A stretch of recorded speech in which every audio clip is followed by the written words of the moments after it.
Fala, seus crimes, tô de volta, trazendo mais um vídeo. Olha só, seguidinho, quem acharia que isso ia acontecer? Só o fato desse anime ter conseguido fazer eu criar coragem o suficiente pra fazer um vídeo em vez de ficar dormindo, já é motivo mais que o suficiente pra você assistir ele, tá ligado nisso, não é? Hoje eu vim trazer uma obra que eu até tinha assistido antes, mas aí eu esqueci totalmente. Aí eu fui assistir agora de novo e me apaixonei. O nome do anime que eu vou analisar hoje é Saenai Heroine no Sodate Kata...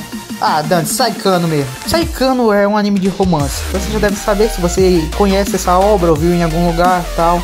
Mas, cara, essa daqui é a obra de romance, cara. Ela tá um nível assim. Tá, Enjo, eu já tenho 50 romances diferentes. Me diga por que esse daí é especial, por que esse é diferente dos outros. Tá legal, meu camarada? Então segura aí. É sempre jogo, cara. É porque os outros animes de romance que você viu, ou eles são duas coisas, eles são divididos entre os clichês e aqueles que quebram os clichês.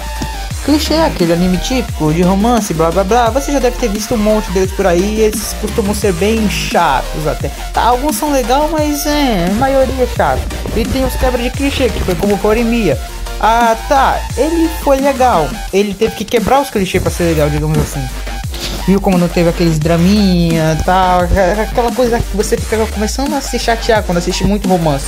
Mas esse daqui que eu vim trazer, ele é tipo o Demon Slayer dos animes de romance. Por quê? Demon Slayer é um tremendo clichê do shounen. Mas por que ele é tão foda? Porque ele consegue dar o clichê e elevar para outro nível. Nesse daqui, ele era para ser um romancezinho clichê, só que ele consegue elevar o nível dos clichês e faz um negócio muito legal.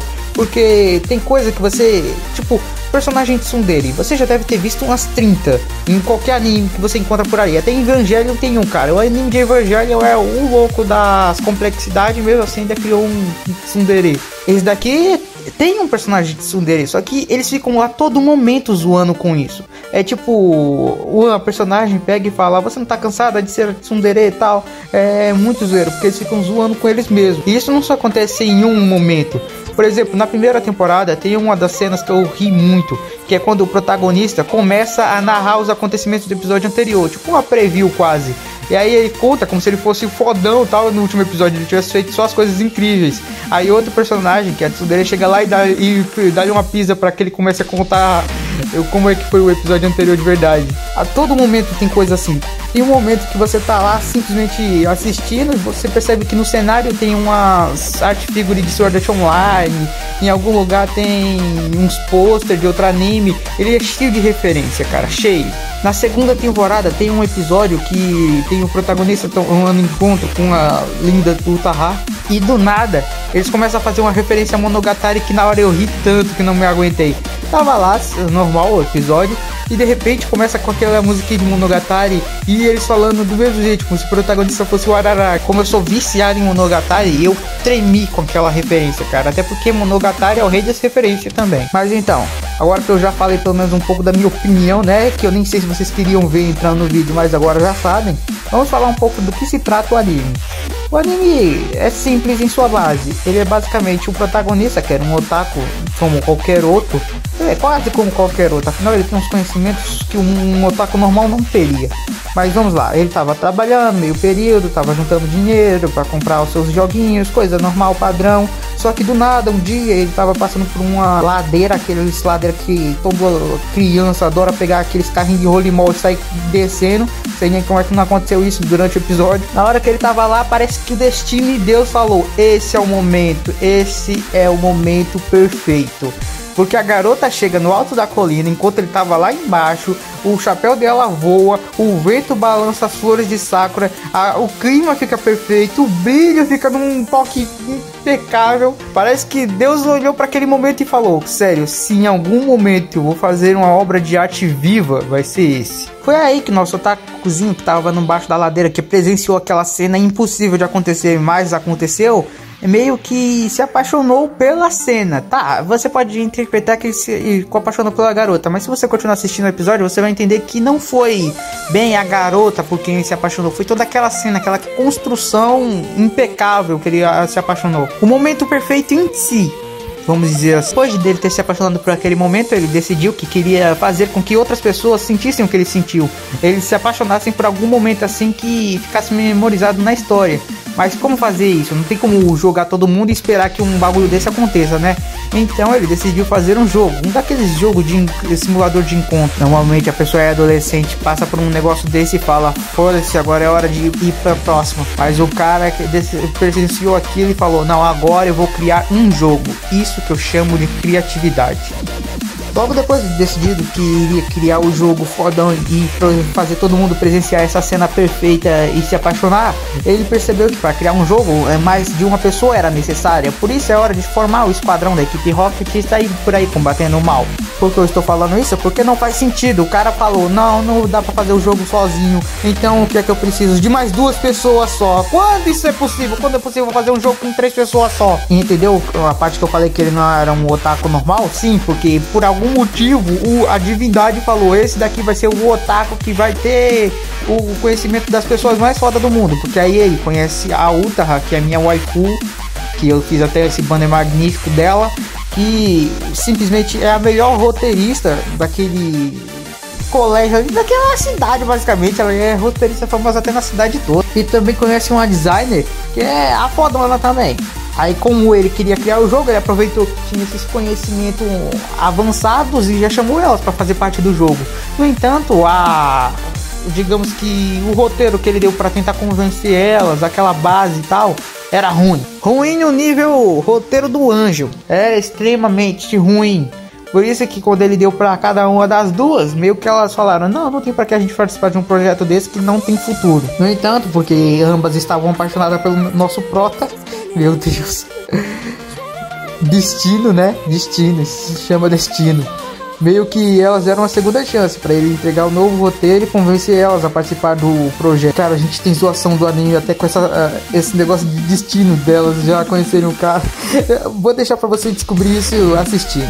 Logo depois de ele convencer as duas, ele já iria lá para uma sala separada para eles conversarem mais sobre o projeto e ver se ele conseguiria convencer as duas, já que elas tinham rejeitado para começo de conversa. Mas é aí que nos apresentada a terceira e última heroína principal da história, que é a Megumi Kato, que é basicamente a garota lá do começo, que estava naquela ladeira, e foi basicamente a garota por quem ele se apaixonou. Mas tá, eu já falei, não foi a garota, foi a cena. E quando ele percebe que era ela, meio que ele percebeu também que tinha esquecido totalmente da pessoa. Ele lembra da cena, até porque ele estava apaixonado pela cena, mas não lembra exatamente da garota, do rosto dela, por isso não tinha percebido logo de cara.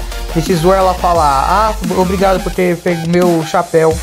Mas não é culpa dele, é meio que porque a nossa prota nesse momento, nessa primeira temporada pelo menos, é uma porta, é a Porta-chan. Oi, Porta-chan. A Porta-chan é tipo de personalidade tão... Sabe aquele Clutch de Kuroko no Basket? Que é basicamente invisível, os cara, ele tá lá, só que as pessoas não notam ele, presença zero. Bom, então, ela é isso. E o diretor de filmagem foi inteligente pra caramba, porque a todo momento que ele queria apresentar ela assim, ele queria que as pessoas entendessem isso. Por isso toda hora que tava gravando ela, em vez de dar foco na personagem, ele dava foco no fundo, dava foco em algum outro objeto que tava na frente dela, dava foco enquanto deixava meio que com blur a parte de trás, a parte onde ela estava aparecendo, para que você não ficasse focado nela. Fazendo isso, ele conseguiu fazer a gente entender a falta de presença dela visualmente. Você não precisava que alguém explicasse. Ali mesmo você já conseguia ver e entender. Tá vendo? É um bagulho tão... Ele é pra ser um clichê, cara. Você tá vendo como é uma construção? É um harém e tal, um negócio assim, com um etizinho. Mas ao mesmo tempo ele fica tão complexo nos detalhes, que é que nem Demon Slayer. Ele é um clichê, mas aí temos a qualidade visual melhorada, temos alguns pontos que outros não trabalham, que esses pequenos detalhes assim que sobem o nível do clichê para que seja bom. Esse daqui faz a mesma coisa, só que no lado do romance. E o melhor de tudo, o que é que faz ele ter um patamar diferente de todos os outros, até mesmo de Horimiya, é porque temos um relacionamento fechado na obra. Tá, não é com quem eu queria que ficasse, mas ao mesmo tempo pelo menos fechou a história. Sim, temos um time skipzinho do jeito que eu queria que tivesse terminado o Horimiya. Lá no outro vídeo eu até falei mais sobre isso, mas ele não deixa a gente ver. Nesse daqui deixa, você sabe o que, é que vai acontecer no futuro. E é o tipo de coisa que eu queria pra todo o anime de romance. Eu queria que no final eles pelo menos dessem um time skip só pra mostrar o resultado de cada um dos personagens. Esse anime sabe trabalhar muito bem o negócio de introdução, que seria a primeira temporada. Na introdução ele só nos apresenta o personagem e tal. No desenvolvimento, que seria a segunda, quando eles começam a trabalhar os dramas, começam a mostrar algumas complexidades da vida de cada um dos personagens.